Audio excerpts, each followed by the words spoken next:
뭐냐면은 다윗이 하나님의 법궤를 찾아서 모시자는 거예요. 하나님의 법궤를 찾자는 거예요. 분명히 오늘 성경에 법궤는 하나님의 법궤, 여호와의 법궤, 분명히 법궤 앞에는, 언약궤 앞에는 하나님이라는 단어가 있는데, 이 법궤가 이스라엘 백성들이 가지고 있는 게 아니라 지금 블레셋이 가지고 있습니다. 이방 민족이 블레셋이 이 하나님의 법궤를 가지고 있습니다. 어떻게 된 거냐?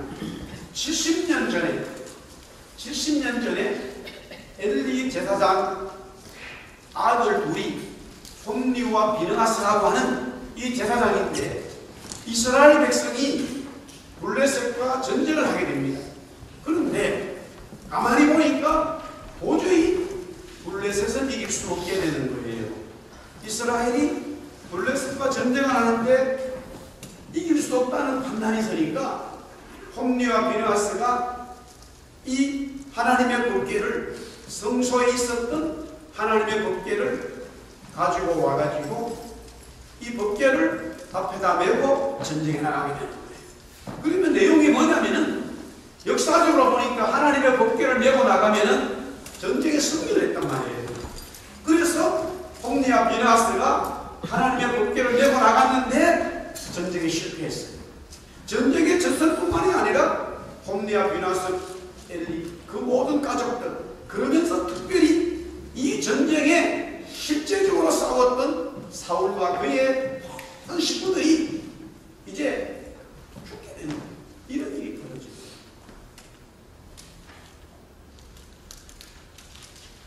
홈리와 비느하스를 통해서 이 언약궤가 뺏기게 됩니다.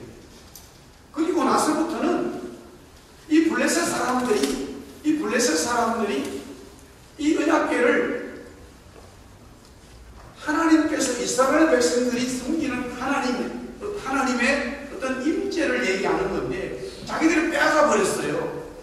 근데 막 그게 이제 문제가 일어나는 거예요. 그럼에도 불구하고 그 70년 동안에 그 이후로 아무도 하나님의 언약궤를 찾지를 않는 거예요. 하나님의 언약궤가 이스라엘 백성들에게는 관심이 없어요. 그런데 오늘 역대상 23장에 다윗이 이제 하나님의 법궤를 찾게 되어지는, 가져오게 되는 이런 내용이 기록되어져 있습니다. 우리가 캐나다에 이제 살게 되면은 태어나는 아이들은 부모님의 관계없이 캐나다에서 태어나면 정부에서 당신은 캐나디언입니다, 캐네디언 해가지고 태어난 사람을 캐나다 시민권을 줍니다. 이걸 갖다가 전문 법정 용어로서 속지주의라는 거, 어려운 말이 우리말로 그 땅에서 캐나다 땅이라고 하는 곳에서 태어나게 되면 그 사람의 부모님의 내셔널 관계없이 다 캐나다 사람이 되는 거예요. 근데 대한민국에는요, 다른 나라 사람이 대한민국에 와가지고 있다가 아이를 낳게 해서 그 아이가 대한민국 사람 되지 않아요. 그거는 속인주의라는 거예요. 부모가 대한민국 사람이면 그 자녀들이 대한민국 사람들이에요. 그런데 캐나다와 미국과 호주는 이민 나라로 되기 때문에 부모님이 캐나다 사람 아니더라도 여기서 태어나면 캐나다 사람이에요. 그런데 그렇지 않으면은 모든 서류를 캐나다에 살기 위해서는 서류를 만들어야 돼요. 워킹 퍼밋을 받을 때도 서류를 만들고, 영주권을 받을 때도 서류를 만들고, 시민권 하려면 또 서류를 만들어야 돼요. 그래서 우리가 아는 대로 한국말로 이주공사가 있어요.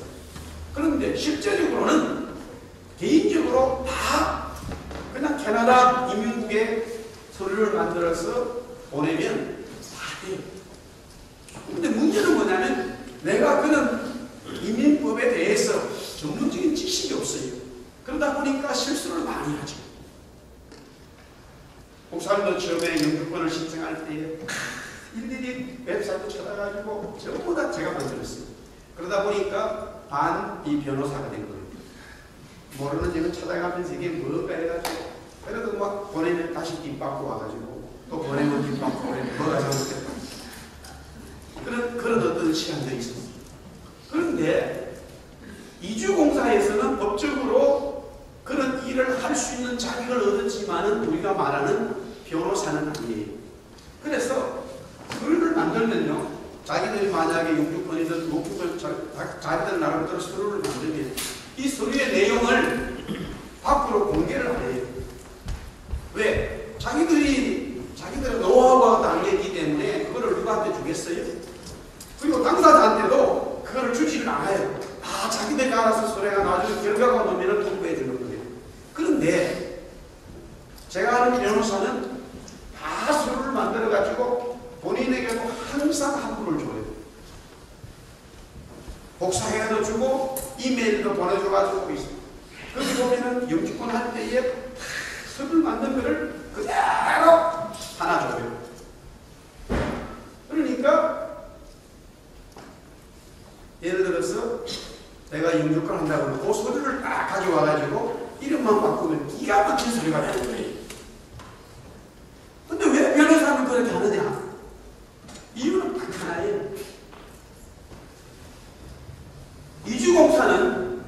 이주공사는 내용을 정확하게 만들어야 된다마는 그 개념이 있어요. 왜? 변호사가 아니기 때문에. 그래서 내용이 자기 나름대로 좋으면은 정확하면은 이민국에서 보고 잘 만들었고 문제가 없구나 통과시켜준다. 근데 변호사는요, 내용도 정확하지만 또 하나가 있어요. 뭘까요? 내용은 당연히 변호사가 만드는데 내용을 뭐 이상하게 만들겠어요? 잘 만들죠. 그런데 그 내용을 다 복사해가지고 나눠줘야 다른 사람이 쓰라고도 좋은 거야. 왜 그렇게 할까요? 자기 사인이 없기 때문에. 변호사 사인이 중요해요. 그래서 제가 이제 나중에 변호사를 통해서 할 때 안 돼가지고 가만히 보니까 영주권도 재수를 했어요. 대학교 재수하고 강주사도서도 재수, 전부 다 재수야 보니까 영주권도 재수라. 그런데 이 사람이 다 서류를 만들어가지고요, 완전 나한테는 이메일 하나 보내주고 또 복사해가지고 주는. 그래서 혹시라도 너도 읽어보라 이거예요. 그가 좀 오타가 있는. 근데 진짜 서류를 보낼 때는요, 거기 다 서류 앞에다가 물론 자기가 변호사가 대신 만난 레프레젠티브 해가지고 자기도 사인 있지만 놀라운 게 하나 있어요. 자기 네임 카드를 여기다가 제일 앞에다 딱 붙여. 자기 네임 카드를 여기다가 딱 붙여가지고 보내요. 그래서 그러는데 변호사 자기가 서류를 딱 보내면 이미 변호사 이민국 뭐 어느 나라에 있든 캐나다 내에 하든 대한민국에서 그러면 이미 자기 이름을 다 안돼요. 이 사람을 다 안돼. 그래 딱 어느 차 통과해야 된다는 거예요. 이 변호사가 만든 그 정도로 거의가 있다 이 말이에요. 이 변호사의 스토리티가 있는 거예요. 근위가 있는 거예요. 오늘 우리가 중요한 이 언약에 대한 이야기를 하겠습니다. 구약은 하느님이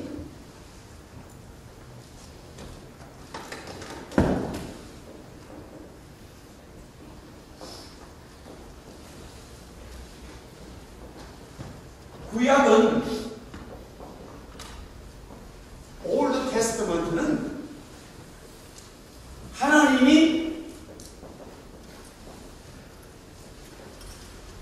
이 땅에 직접 오신 게 아니에요.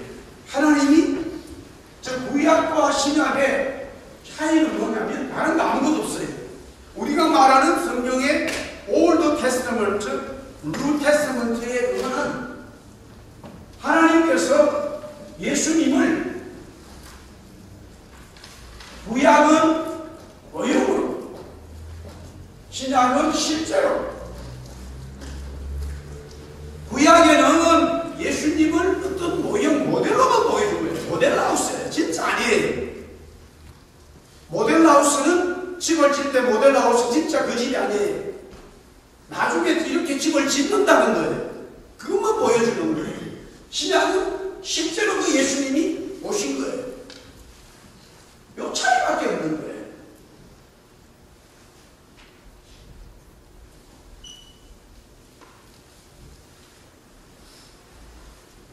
하나님께서 우리에게 말씀을 주셨어요. 말씀의 내용이 너무나 중요하죠. 이 말씀의 내용이 구약에는 참도 말씀의 내용이 들어있어요. 신약에는 그 말씀이 실제적으로 예수 그리스도가 이 땅에 오셔서 모든 것을 이루셨단 말이에요. 그래서 제자들이 예수 그리스도의 이름으로 따라합시다. 예수 그리스도의 이름으로. 예수 그리스도의 이름이라고 하는 것을 말씀하고 있어요. 성령 받은 그리스도 하나님의 사람들이 예수님의 이름을 나사렛 예수 그리스도의 이름으로 일어나 걸어라. 일어나 걸으라고 하는 것은 하나님의 말씀이에요. 그리스도를 하나님이 살아계신다면 내가 죄인인데 나는 구원받습니다. 하나님은 우리의 창조주입니다. 전부 다 말씀들이 있어요. 그 말씀이 예수님의 이름으로 선포됐을 때, 예수님의 이름으로 사인이 되셨을 때, 예수님의 이름으로 알려졌을 때 역사가 일어난다는 거예요. 할렐루야. 이주봉사는 변호사가 아니기 때문에 서류를 만들어가지고 보냈단 말이에요. 근데 민간에 딱 보고는 자기 마음에 안 들면 그냥 뒷바꾸 시키면은 왜 당신이 내 서류를 이렇게 뒷바꾸 시켰냐고 이종사 지금 한마디 말도 못해요. 그런데 변호사가 자기가 만들어가지고 보냈는데 뒷바꾸가 왔어요. 그러니까 전화를 해야 되겠다. 이민국에 우리가 아무만 돌려서 이 1번을 누르세요. 이 통화가 안 돼요. 근데 이 사람은 딱 누르니까 그러니까 직원이 받았어요. 나는 문제를 얘기하니까 슈퍼바이저가 나와요. 케이스 넘버 몇 번 그게 내가 보냈는데 왜 당신 나한테 이래 보냈는데 그럴 리가 있냐. 아니야 내가 그랬거든. 이게 잘못됐다. 뭐 이렇게 되는 거예요. 변호사는 그런 어서리티가 있는 거예요. 예수님이 그런 이름을 가지고 있는 거예요. 이게 이제 우리가 조금 그런데 그래서 그런 이 모델이 모형이 하나의 모형이 바로 예수님의 모형이 언약궤인데 이 언약궤가 보세요. 여기 언약궤예요. 조금 더 크게 그려야 돼요. 내가 원래 그림을 못 그려요. 언약궤가 있어요. 이 언약궤가 어디에 있냐면 우리가 아는 대로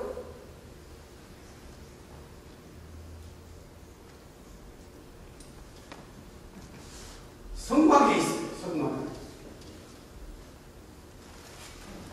텐트입니다. 텐트를 쳤는데 여기 한 3분의 1 요 안에 언약궤가 이렇게 들어요. 이거 전체를 갖다가 뭐라고 그러냐면 성막이라고 부르는 거예요.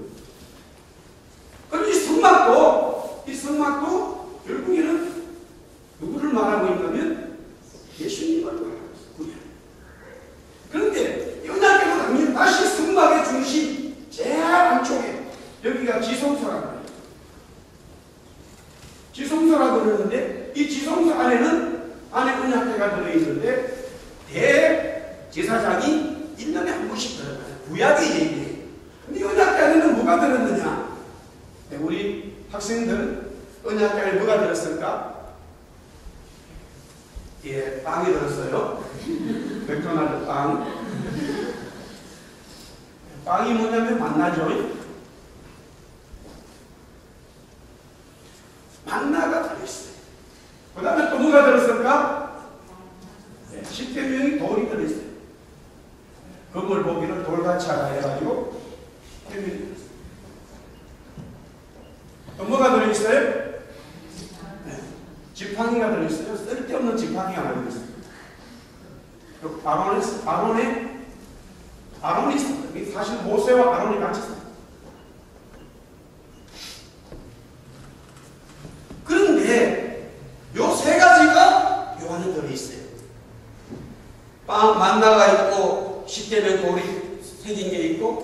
지팡이가. 우리가 아는 대로 먼저 이 만나는 구약의 이스라엘 백성들이 이제 아침에 먹던 음식이에요. 그러나 그것을 그 다음날 지나면 썩어서 못 먹어요. 그런데 지금 요 안에다가 언약궤를 집어넣으면 이 만나가 썩지 않는 거예요. 하나님께서 영원하도록 만든 방부제 체계를 해버렸어요. 빵이 썩지를 않아요. 그런데 인간이 빵이 썩지 않으라고 약을 막 농약을 엄청나게 집어내야 돼요. 그래야 안 써. 하나님이 역사하면 안 써요. 요거를 갖다가 하나의 이 세 가지를 하나의 글을 쓰면요. 왜 이 세 가지가 들어있을까? 예수님의 신학에 다 말씀하셨는데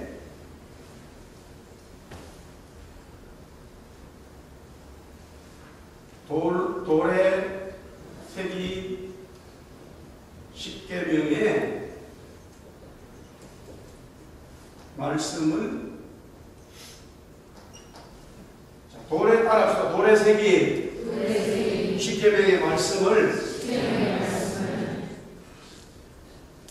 나의 생명의 양식 만납니다.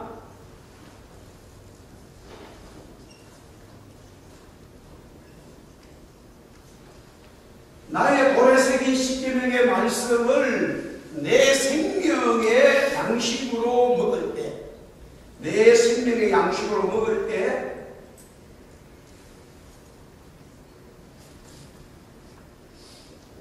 아무 것에도 쓸 수 없는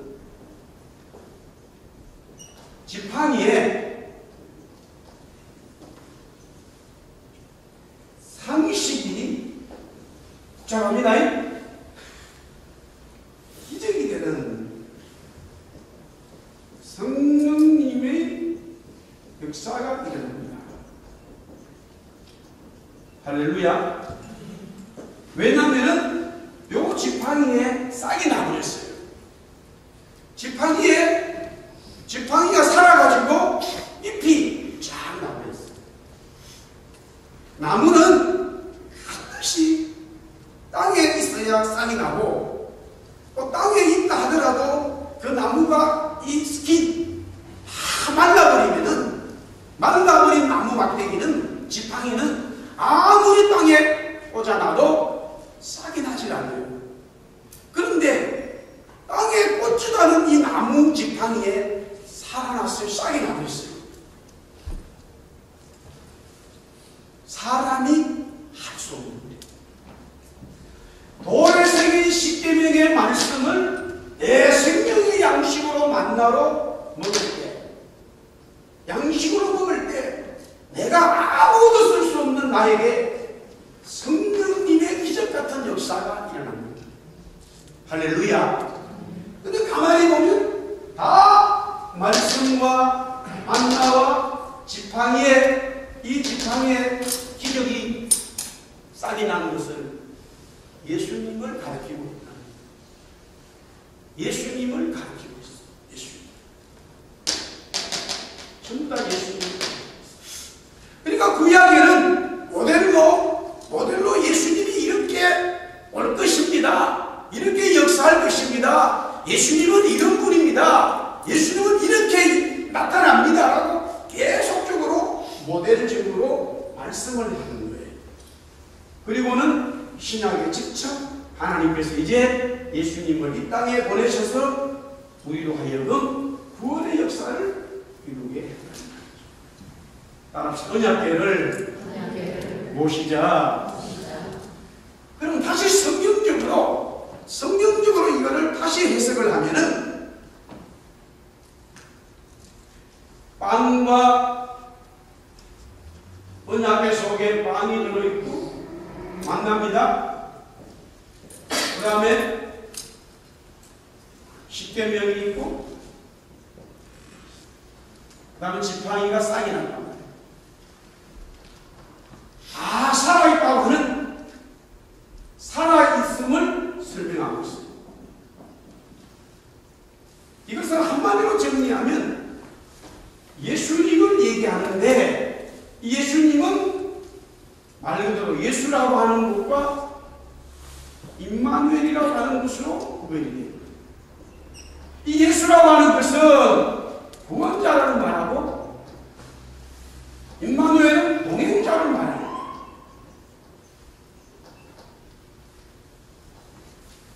이것은 다른 말로 성령님이라고 성경은 얘기하고 있습니다.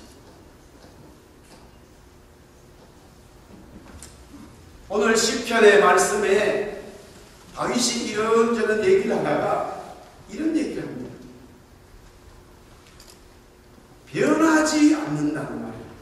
그 사람들은 강포하고 악한 사람들의 마음이 변하지를 않는다는 거예요. 악한 사람의 마음이 변하지를 않는다는 거예요. 우리가 예수님을 언약궤를 모신다는 것은 예수님을 받아들이고 예수님을 믿는 건데 예수님을 믿게 됐을 때 두 가지가 일어나는 거예요. 이 뜻으로 보면 이것은 적용적으로 나에게 적용하면 이 첫째 예수라는 것은 바로 구원을 받는 거예요. 장현철이가 구원을 받는 거예요. 하나님의 자녀 되는 거예요. 예수님의 신부 되는 거예요. 할렐루야. 두 번째는 뭐냐면은 성령님인데 이것은 바로 변화를 일으킵니다. 구원받은 내가 거기서 머무르는 것이 아니라 계속적으로 주님을 닮아가는 거예요. 육신의 소욕은 점점 사라져가고 성령님이 원하는 쪽으로 가게 되는 거예요. 여기에 반응가 바로 변화라는 말이에요. 다른 우리 전문적인 용어로는 요거를 갖다가 성화라는 말을 썼어요. 변화돼 간다는 거예요. 반드시 예수 믿으면 첫 번째는 신분이 바뀌어야 돼요. 신분. 이게 바로 구원받은 거예요. 예수를 믿음과 동시에 믿으시면은 내 신분이 마귀의 자녀에서 하나님의 자녀 되는 거예요. 할렐루야. 하나님의 자녀. 그 다음에 두 번째는 그런가 동시에 하나님의 자녀 된 사람이 계속적으로 하나님이 원하시는 그런 모습으로 살아가는 거예요. 우리가 이 땅에서 한국 사람으로 살다가 여기 와가지고 여기서 태어난 사람이 아니면은 이제 제일 밑바닥부터 스테투스가 변화된다면 비시터로 와가지고 방문객으로 왔다가 어떤 사람은 공부하러 가는 사람도 있고 어떤 사람은 워킹퍼밋을 받는 어쨌든 해가지고 워킹퍼밋을 근데 보니까 그게 1년밖에 안 받았거든요. 그러니까 주인한테 열심히 일하니까 한 3년쯤 받았어. 그래 일하면서 또 세금 내고 해가지고 영주권을 신청하니까 그 다음에 방문객에서 일하는 자가 됐다가 세 번째 영주권자가 되는 거예요. 그래서 이제 영주권자가 되고 나면은 또 시간 몇 년 지나가지고 시민권이 됩니다. 시민권이 된다는 말은 스테투스가 바뀝니다. 한국 사람에게서 이제 캐나다 사람이 됩니다. 그런데 분명히 한국 사람에게서 캐나다 사람이 됐는데 캐나다에 살면서 전혀 캐나다 냄새가 안 나는 거예요. 이민국에서 비행기 타고 가니까 분명히 이 사람이 캐나다 패스포트를 내는데 전혀 캐나다 냄새가 안 나는 거예요. 변화가 안 나는 거예요. 바뀌어야 되는 거죠. 그때부터 캐나다에 대해서 자꾸 배워가는 거예요. 캐나다의 삶을 자꾸 배워가요. 영어도 한마디 자꾸 배워가고 자꾸 배워가고 캐나다 문화를 배워가고 자꾸 캐나다 그러다가 10년, 20년, 30년 정도 살다가 한국을 방문하러 가면은 분명히 친구들을 만나고 가족들을 만났는데 한 30년 살다가 캐나다 사는 사람이 한국 가면은 분명히 친구들이 만나 반갑다고 동료들이 가족들이 반갑다고 그러는데 이렇게 대화를 하고 음식을 먹고 행동하는 것이 보면 좀 틀리단 말이에요. 왜? 이미 캐나다에 오랫동안 살았던 이 습관이 배겨서 전혀 한국 사람들하고 다릅니다. 지하철을 타고 내려가면 막 이러다 한국 사람 막 가는 거예요. 못 가는 거예요. 그래가지고 버스를 타고 줄 서가지고 있어 보니까 버스가 오자마자 다 타고 가버리는 거예요. 자기 줄 서 있는데 막 뛰기 시작하는 거예요. 한국어 다 뜁니다. 아무 버스 정류소 필요 없어요. 중국과 별 차이 없어요. 그런데 여기는 그냥 가만히 있으면 탁 걸었습니다. 어떨 때는 막 버스 여기는 탁 뭐가 내려와. 그래가지고 장애자가 먼저 타야 돼요. 한국은 그런 거 없이. 그러면 어떻게 해야 되냐? 버스가 딱 줄 서 있는데 그냥 버스 저 앞에 가서 쓰는 거예요. 거기 있다가는 그 다음날은 못 타요. 그러면 어떻게 해야 되냐? 뛰어가지고 차에서 물려라 이래가지고 타야 되는 거예요. 그런데 여기 있다 가면은 전혀 그런 걸 못해요. 변화가 마음에 참 저는 이제 저도 개인적으로 예수 믿은 지가 오래됐고 또 목사로서 이렇게 보내지만 참 중요한 것은 마음에 자꾸만 내 육신의 소욕을 강하게 죽이고 할렐루야. 저 자신도 그렇지만 저는 진짜 평생에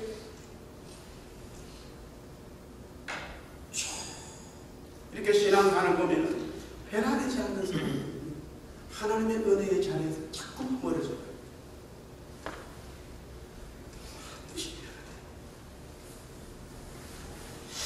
물질, 생각, 성격, 내 비전 모든 것들이 전부 다 이 말씀에 비추어서 조금이라도 하나님 말씀의 성령에 의해서 위배되는 거라.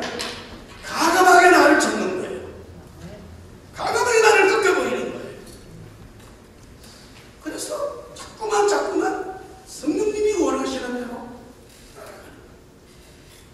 그것이 내 몸의 체질을 이루는 거예요. 내 몸에, 내 삶에, 내 모든 이 삶의 스타일을 성령님이 원하시는 대로 자꾸만 가는 거예요. 다윗이 그렇게 말해요. 변화되지 않는 사람은 마지막에 하나님께서 진노하신다고 말했어요. 우리가 다 부족하고 어리나가기 때문에 하나님의 말씀대로 살 수 없을 때가 있어요. 그러나 다윗도 마찬가지였어요. 다윗도 범죄했어요.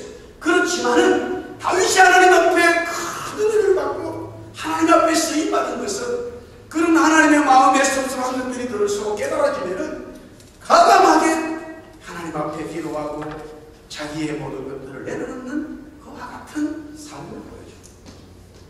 변화가 일어나야죠. 하나님의 사랑으로 달라가요. 할렐루야. 우리가 5월 8일부터 계속해서 4주 동안에 패스워십을 통해서 지금 복음을 전하는데 제일 중요한 것은 한 생명이라도 언약궤를 모시는 역사입니다. 할렐루야. 그것은 오늘날 다시 말을 풀어 해석하면 예수님을 만나죠. 예수님을 중심으로 두는 삶입니다. 불신자가 예수님을 만나야 되고 이미 신앙생활 한 사람도 그 예수님 중심으로 더 들어가도록 다윗이 하나님을 믿었어요. 그러나 언약궤를 모시겠다고 하는 것은 그 예수님을 중심에 두겠다고 하는 다윗의 삶의 흉흉한 영적인 철학이에요. 지금 다윗이 하나님의 궤를 모시고자 했을 때는요, 너무너무 성공했을 때, 이 본문이 지금 다윗이 어려울 때가 아니에요. 막 도망가고 이래가지고 어려울 때가 아니라 굉장히 왕으로서 정말로 근력을 가지고 있고요, 왕문도 짓고요, 굉장히 자기 힘이 있을 때예요. 우리가 가난해지면요, 굉장히 가난해지고 병이 들어서 못 죽게 되어지면 퍼센트가 100%는 아닙니다. 그런데 많은 사람들이 하나님을 찾아요. 정말로 가난해지고 죽을 수밖에 없는 그런 육체의 병이 들었을 때 하나님을 떠나는 사람도 있지만 오히려 그런 어려움을 당할 때에 하나님을 찾는 사람들이 많아요. 그렇게 된다. 그렇게 보면은 환난이 고난이 절대 우리에게는 나쁜 것이 아니죠.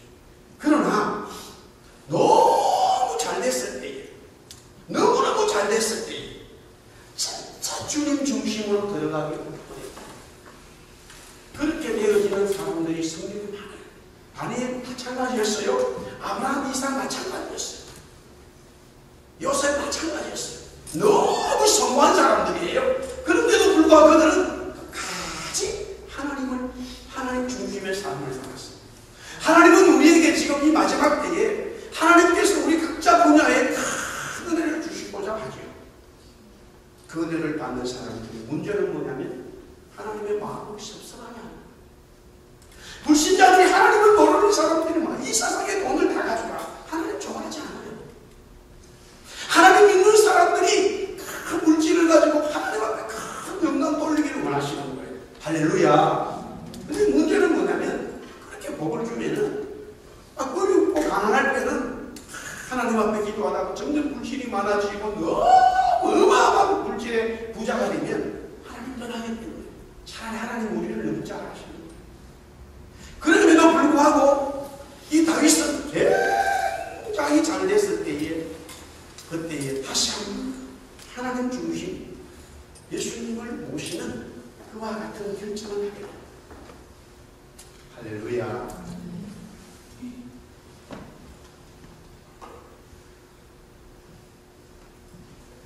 그렇다면은 이 언약궤는 예수님을 모시는 예수님을 모시자. 여기서 표현적으로 이거는 첫 번째 구원에 대한 이야기를 할 때에 적용할 수 있습니다. 두 번째는 성화의 개념으로 본다면은 성령님을 모신다. 따라서 성령님을 모시자.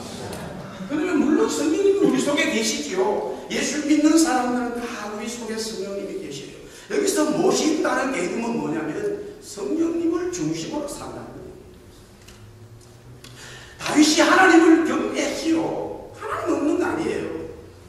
여기서 언약궤를 모시자고 하는 표현은 하나님 중심으로 살겠다는 거예요. 성령님의 철저한 인도하심을 받겠다. 할렐루야. 성령님의 철저한 인도하심을 받겠다. 그렇다면 이것이 이 모습이 세 가지로 나오게 됩니다. 첫째는 기도에서 나옵니다. 기도에서. 자, 우리 3절 읽었습니다. 다시 한번 봅시다. 3절. 우리 3절 다시 한번 읽겠습니다. 시작. 우리가 우리 하나님의 계획을 우리에게로 옮겨오자. 사울 때에는 우리가 그 앞에서 사울 왕 때에는 이 계획을 하나님의 법계에 대해서 관심이 없어요.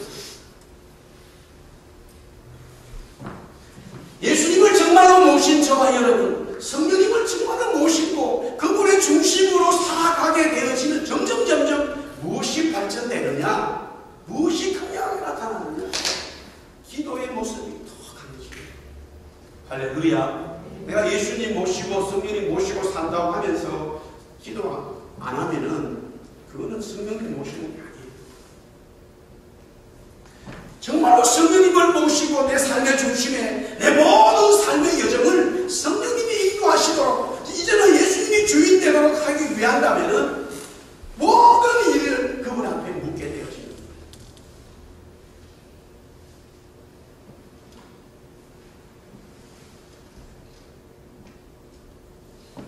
아이가 자라서 옛말에 결혼하기 전까지는요, 남자가 여자가 결혼을 하면은 이제 부모를 떠나는 거예요. 그러면 어떻게 해야 되느냐? 우리 아이들 여러분들 있잖아요. 우리 남자 청년이나 관계없이 이제는 결혼을 하기 전까지는 항상 여러분들이 무엇을 하든지 공부하든지 돈을 벌면 참 부모님에게 부모님에게 이야기하고 허락을 받고 부모님과 상의를 하고 그렇게 해요. 근데 지금 캐나다나 대한민국은 싹 사라졌어요. 절대 부모님에게 안 물어요. 지 혼자 살아버려요. 이게 지금 근본적으로 사회의 가정이 깨지기 때문에 다 깨지는 거예요. 항상 무엇을 하든지 부모님에게 허락을 받아요.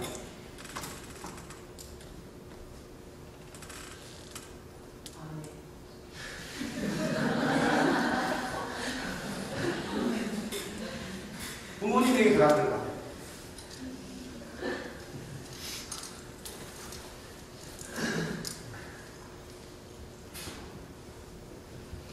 그것이 체질화가 되어 있습니다.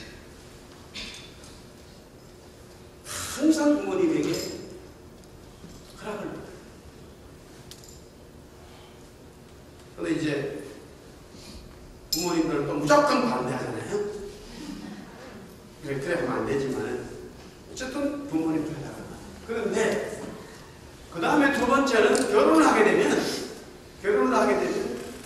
부모님에게 허락을 받는 게 아니라 부부간에 서로 동의가 돼요.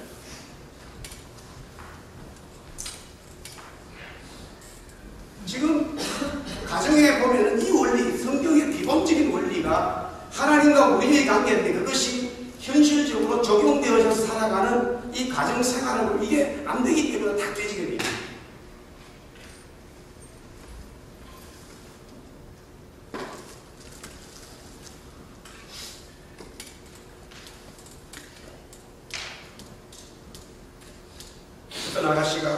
예쁜 아가씨가 자기 직장도 좋고 월급도 많이 받아요. 한 달에 거의 5,000불씩 6,000불씩 월급 받는다고 하죠. 그 월급 받아가지고 메트로판에 가가지고 예쁜 옷을 사가지고 다니고 그랬거든요. 근데 결혼을 했는데 목사님하고 결혼을 했어요. 이건 가정이에요. 가정. 무심하게 받아요. 그런데 자기가 입고 싶은 옷을 아무데나 그래 돈 있다고 사서 볼 수 없잖아요. 남편이 당신 그거 입지 마세요. 왜 내가 돈 벌어서 내 사는데 이렇게 되면은 분쟁이 생깁니다. 서로 조절을. 예수를 믿는다. 내가 예수님을 믿었다. 하나님을 알고 있다고 하는 첫 번째에 가장 변화되어지는 영적 채널이 뭐냐면 영적 채널이 하나님께 묻는 거예요. 계속 하나님께 묻는 거예요. 할렐루야. 하나님께 물어서 응답받아가는 시간을 가지고 묻는다는 게 딴 거 없어요. 기도해 기도. 기도해 어려운 게 하나도 없어요. 그래서 처음에 제가 이제 이거 좀 묻는 거에 대해서 많이 좀 물러날 때는 다 알 수 있는 거지만 자꾸 얘기하는 거예요. 이야기를 하나님이 못 들었을 게 아니에요. 내가 묻는 훈련을 하나님이 원하시는 거예요. 하나님은 전지전능하시고 우리의 속까지 다 아십니다. 그렇게 하면 기도할 이유도 없어요. 왜 그러냐? 부모님이요. 이렇게 보면은 아이들이 어디가 다 압니다. 그래도 말하는 것 뿐이 알아도 말 안 하는 건데, 그렇게 해서 절대 여러분들이 모를 거라고 착각하더라고. 하나님이 모를 거라고 우리가 착각할 때가 많은데 하나님도 아십니다. 그런데 하나님은 우리에게 뭘 원하시냐면, 하나님은 전지전능하시지만 하나님의 백성들이 뭐예요? 하나님 앞 뭐 하기를 원하세요? 이야기하기를 원하십니다. 그래서 우리가 자꾸 하나님 앞에 물어야 돼요. 하나님, 오늘 어떻게 해야 됩니까? 이걸 어떻게 해야 됩니까? 자꾸 중간다는 마찬가지로 사소한 것들 자꾸 묻는 물어요. 하나님 어떻게 할까요? 하나님 지혜를 주세요. 하나님 어떻게 할까요? 자꾸 물어야 돼요. 저분이 하도 좁아가지고 우리한테 가끔씩은 말씀을 안 하셔요. 그런데 저분이 말을 하기 시작하면 수다장이에요. 저분이 끝없이 말씀하시는 거예요. 그때까지 우리는 기도의 내용이 뭔지를, 기도가 뭔지를 깨달아요. 그래서 그걸 어려운 말로 듣는 기도라는 거, 듣는 기도다는 그게 뭐냐면 이제 와이어에서 하나님의 음성을 듣는다는 표현하잖아요. 제가 지금 말을 쉽게 하는 거예요. 하나님이 우리의 기도를 들으시, 저분이 자기 이야기를 하기 시작할 때부터는 기도가 얼마나 재미있는지 모릅니다. 어떨 때는 귀찮을 정도예요.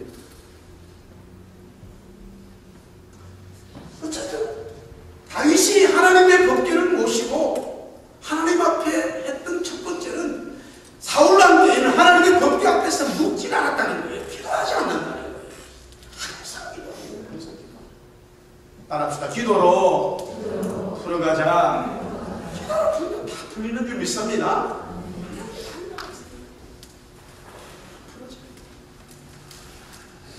기도는 하나님과 나와의 관계이기 때문에 어떤 시간에 장소에 관계가 없어요. 꼭 통성을 하지 않아도 돼요. 기도할 수도 있고, 또 남이 없으면 혼자 소리 내서 기도할 수도 있고, 뭐 여러 가지 어떤 방법으로든지 하여튼 기도할 수 있습니다. 기도합니다. 지금 다윗은 주위의 모든 주의관들과 또 나라를 이끄는 사람들과 함께 상의해가지고 하나님의 법궤를 모시는 일에 대해서 그들의 동의를 얻었습니다만 하나님 앞에 묵묵히 찾아갑니다. 하나님 이제 우리가 법궤를 찾기로 모시겠습니다. 기도하는 자에게 하나님 역사하세요. 두 번째는 이 기도가 진행되어지면서 반드시 기도의 응답은요, 말씀으로 체크를 해야 합니다. 그리스도 예수님을 내가 모셨다, 성령님을 모시고 중심으로 살아간다는 것은요, 말씀의 기초가 됩니다. 할렐루야. 이 말씀은 이미 기록된 이 성경이 구약과 신약에 우리에게 필요한 이 세상에서요, 어떤 상황의 문제도 여기에 답이 다 있어요. 물론 말씀 자체가 그리스도인데 그 그리스도가 이미 우리에게 이 글로 다 이렇게 들어왔어요. 여기에 말씀이 있어요. 반드시 기도의 응답은 하나님의 말씀으로 정답을 받아야 돼요. 할렐루야. 오늘 여기 내용을 보니까 요 기도의 응답을 받았는데 다윗이 요 말씀으로 체크하다가 요게 삐끗하게 버렸어요. 여기에 오류가 발생한 거예요. 그래서 하나님의 언약궤를 모시고자 하는 그 응답을 받았는데 구약의 성경에 보면 하나님의 언약궤를 모시고 올려 그러면은 하나님의 제사장들이 메고 오면 되는 거예요. 왜 하나님께서 그렇게 하시는 이유 없으니까 그렇게 하면 되는 거예요. 근데 다윗은 그것을 모르고 수레를 멋있게 만들었어요. 거기다가 막 금을 치갖고 완전히 막 다 필요 없습니다. 그러니까 말씀에 떠나버리면 우리가 사람들이 생각하는 아무리 좋은 프로그램이라고요, 하나님 말씀의 근본적으로 따르는 하나님 역사하지 않습니다. 지금 오늘 교회의 문제가 하나 여기 있습니다. 교회마다 막 엄청나게 프로그램하고 이런 많은 경우를 가만히 보면 전부 하나님의 기본 말씀에 떠나 있는 분들이 너무나 많아요. 오늘 다윗이 하나님의 응답을 받았어요. 언약궤를 모시고자 응답을 받았는데 수레를 만들어버렸어요. 자, 7절 말씀으로 한번 읽어보겠습니다. 7절 다같이 시작. 하나님의 궤는 새 수레에 싣고 아미나답의 집에서 나오는데 우사와 아유는 수레를, 새 수레란 말이 나와요. 새 수레. 새 수레라는 말은 그게 수레를 잘 만들었다는 거예요. 그러나 전혀 이 하나님의 언약궤를 모시고 오신 일이 되어보지 못했어요. 중간에 사랑이 난 거예요. 막 소들이, 소 두 마리가 이걸 끌고 왔는데 막 소들이 뛰는 거예요. 그러니까 이 소를 끌고 가는 사람이 이 법궤가 넘어지려고 그러니까 그 법궤를 잡았단 말이에요. 넘어지는 거 잡아야 될 거 아니에요. 그런데 그 사람이 그 자리에서 죽어버렸어요. 그래가지고 다윗은 더 이상 그 일을 하지 못하고 하나님의 언약궤를 가져오지 못하게 되는 거예요. 결국 블레셋 사람, 계속 가던 사람 집에, 오벳이라고 하는 그 사람 집에 있게 되는 거예요. 블레셋에 그대로 있게 되는 거예요. 문제가 뭐냐면 말씀의 원칙을 잃어버린 거예요. 물론 이제 14장을 지나서 15장에 보면 다윗이 가만히 보니까요. 자, 여기 한번 보세요. 14절 말씀 보세요.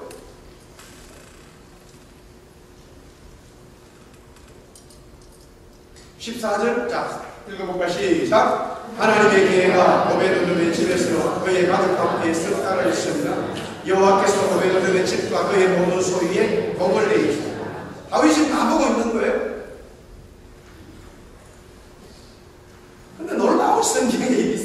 13절을 보면 나와요. 13절. 13절 읽어볼까요?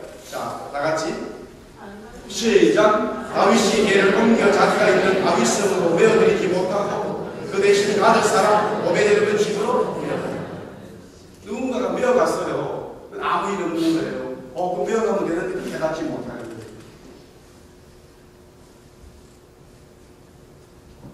한번 따라합시다. 해 아래 새 것이 없습니다. 하는 거 없어요. 이미 진리의 말씀 우리에게 다 있는 줄 믿습니다. 이 진리가 우리가 다 있어요. 이 말씀 상관도 없어요. 이 말씀 이미 우리에게 있습니다. 이 말씀을 잘하고 잘 배우고 공부하고 순종하면 하나님의 역사가 일어납니다. 근데 가만히 보니까 다윗이 이제 이 오베데돔이 이 사람이 법궤를 자기 집에 모시고 있는데 이방 사람이거든요. 석 달 지났는데 하나님의 성경은 이 사람이 복을 받았다 그러는데 어떻게 복을 받았는지는 몰라요. 그러나 분명히 그때 그 시대에 무언가 필요한 그 사람에게 필요한 막 일이 막 일어났겠죠. 누구나 봐도 야, 저 사람이 복을 받았네 이렇게 말할 수 있는 일이 되어버린 거예요. 그 이유가 뭐냐면 하나님의 법궤가 그 집에 있는 거예요. 다윗이 분명히 하나님의 그리스도 예수님을 모시고 복 받는 걸 아는데 문제는 지금 기도 응답을 받고 말씀이 보니까 잘못되는. 그런데 이 말씀이 정말 잘못된 줄 몰랐죠. 자, 세 번째는 바로 찬양입니다. 자, 보세요. 8절 말씀. 다같이 8절 시작. 다윗과 이스라엘 온 무리는 하나님 앞에서 힘을 다하여 기도하며 노래하며 수금과 빛과 소고와 저기과 나팔로 인도합니다. 사실 이 기도 결국에는 예수님을 모신다는 것은 기도로 예수님을 중심으로 하는 거고 결국 말씀도 예수님을 중심으로 해야 되는 거고 이 찬양도 뭐예요? 예수님을 중심으로 해야 돼요. 우리가 찬양 이제 150을 통해서 이 찬양과 말씀과 기도가 다 있습니다. 결국에는 중심이 뭐예요? 예수님을 소개하는 거예요. 예수님을 깨닫게 하는 거예요. 예수님을 알게 하는 거예요. 할렐루야. 그게 뭐죠?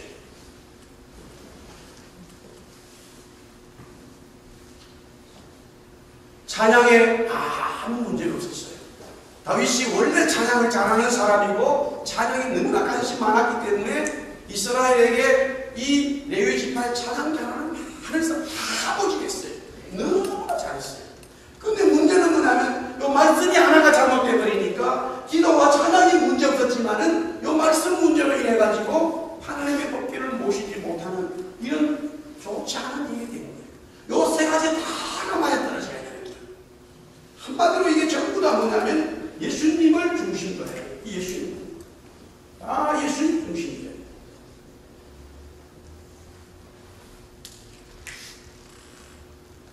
이제 15장에 가면은 석 달이 지나면서 다윗이 그래요. 야, 이거 어떻게 해야 되나? 그러니까 왕이시여 간단합니다.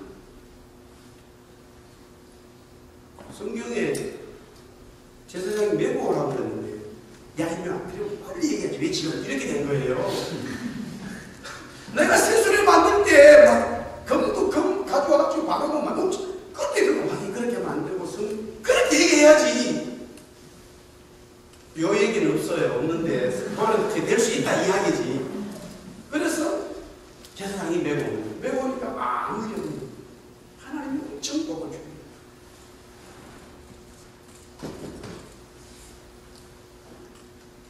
두 가지 적용입니다. 첫째는 오늘 이 밤에도 우리는 스스로 먼저 내가 정말로 구원자 예수님을 모셨는지 예수님을 모시기를 바랍니다. 안 모셨다면 예수님 모시기 바랍니다. 예수님을 구원자로 분명히 믿어져요. 아무리 돌아서서 봐도 믿어져. 내가 지금 하나님 말씀대로 살지는 못하지만 아무리 봐도 믿어져. 믿어집니까? 믿어지는 분 있지요?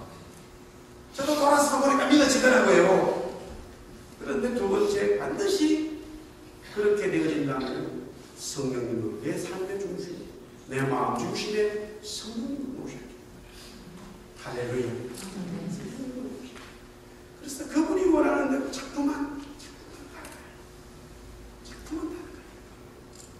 이것은 우리가 평생 주님 앞에 설 때까지 가야 할 우리의 여정입니다.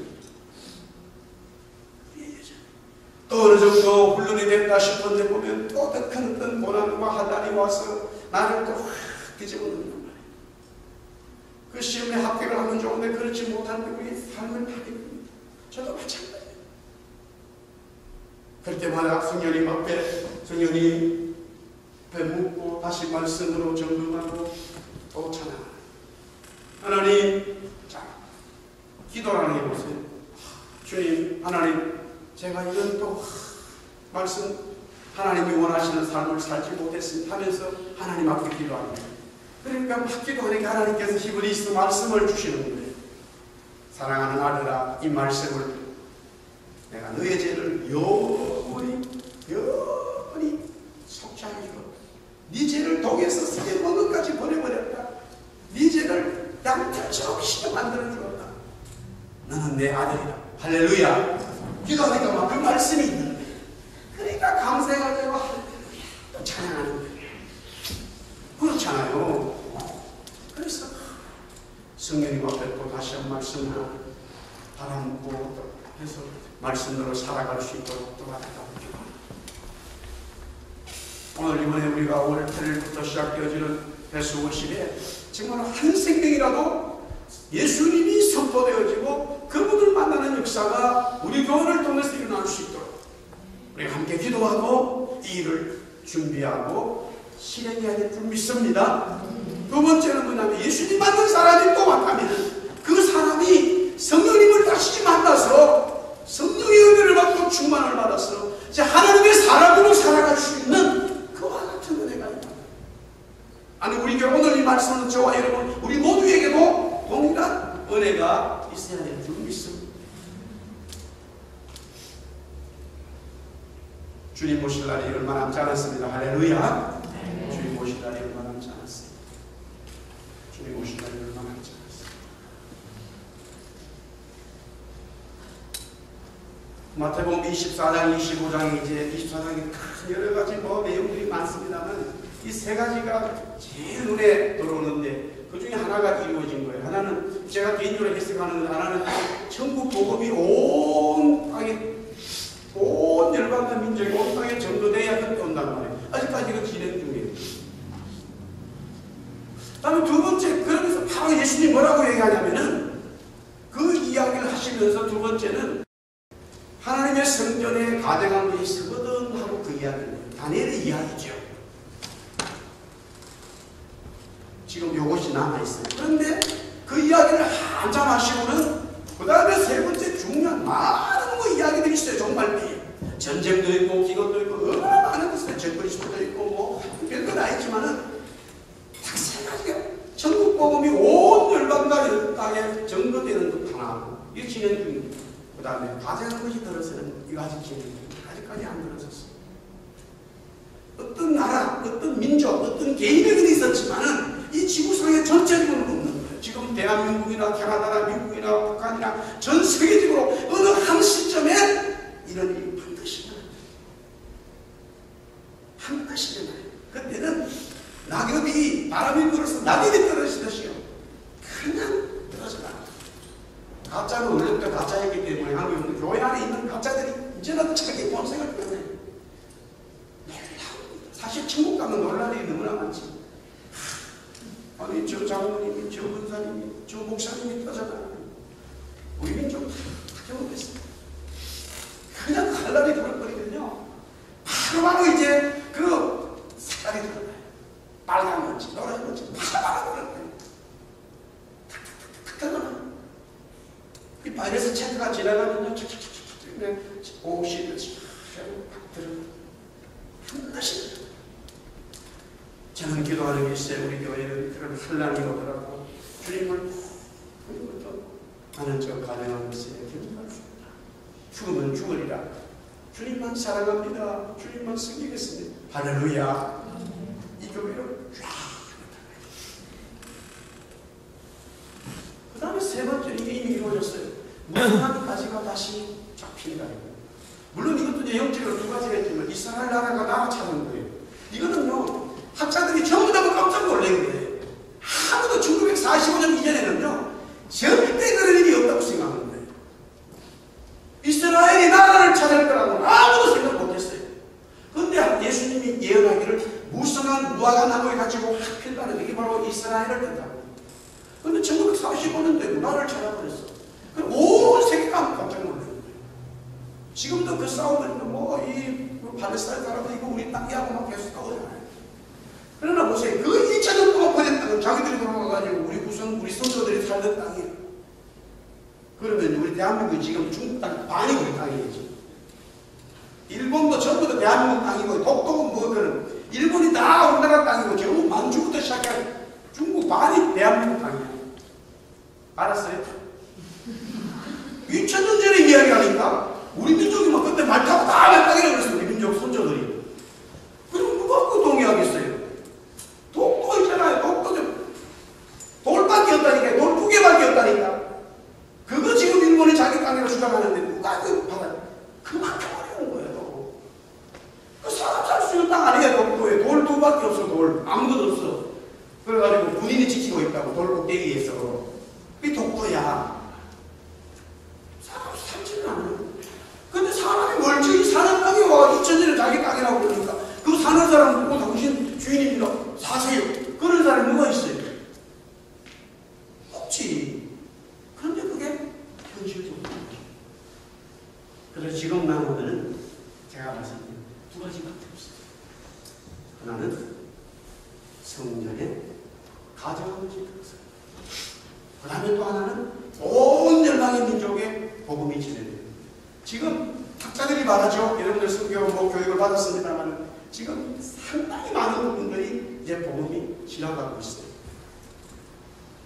한 번씩 그리스도 주님은 다시 오십니다. 그래서 우리는 성령님을 모시고 그리스도 중심으로 이 땅에서 하나님 앞에 물어보면서 또 말씀에 유배되는 게 뭔가 저도 그것이 응답되어지는 주님 감사합니다. 정말 끊임없이 우리의 신앙의 영적 생활에서 이게 모습이 진행되면 우리는 참 어떤 환난이 와도 이길 수 있습니다. 할렐루야. 왜? 오늘 말씀처럼 하나님께서 은혜를 모시고 있는 사람, 성령을 중심으로 사는 사람에게는 복을 주시고 복을 주시고 하나님이 지켜주시고 주님을 찬송합니다. 할렐루야.